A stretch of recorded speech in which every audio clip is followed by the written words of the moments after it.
দুজনেই দুজনকে বুঝতে পারলে আর হচ্ছে বিশ্বাসটা থাকলে, আস্থাটা থাকলে, এগুলো খুবই কমন শব্দ যদিও ব্যবহার করছি, কিন্তু আসলে এটাই সত্যি। আর সবচেয়ে বড় যেটা দরকার সেটা হচ্ছে ধৈর্য।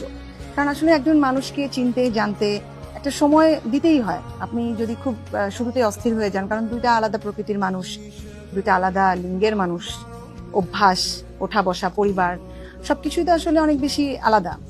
তো সেই জায়গা থেকে খুব দ্রুত যদি আমরা অস্থির হয়ে যাই যে না আমার সাথে এটা মিলছে না, ওটা মিলছে না, এটা মিলছে না, তখন আসলে সম্পর্কগুলোকে আমরা সময় দিতে চাই না।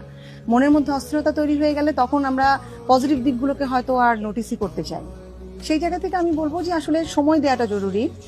একটা সম্পর্ক আসলে স্থায়িত্ব পেতে গেলে একজন আরেকজনকে লং টাইম বসবাস একসাথে করতে হয় ধৈর্য সহকারে। তারপরে গিয়ে আমরা হয়তো আস্তে আস্তে আমার সাথের ডিফারেন্সটা কি সেটার সাথে সাথে সিমিলারিটি কি বা আসলে ওই ডিফারেন্সগুলোকে আমি কতটুকু ভালোবাসতে পারছি সেই বিষয়গুলো খুঁজে পাওয়ার সময়টা পাওয়া। দেখতে দেখতে আপনাদের সংসার জীবনের প্রায় 21 বছর পার করে ফেললেন। এই লম্বা সময়টা যদি একটু জানতে চাই, পিছনে ফিরে তাকালে কি মনে হয়?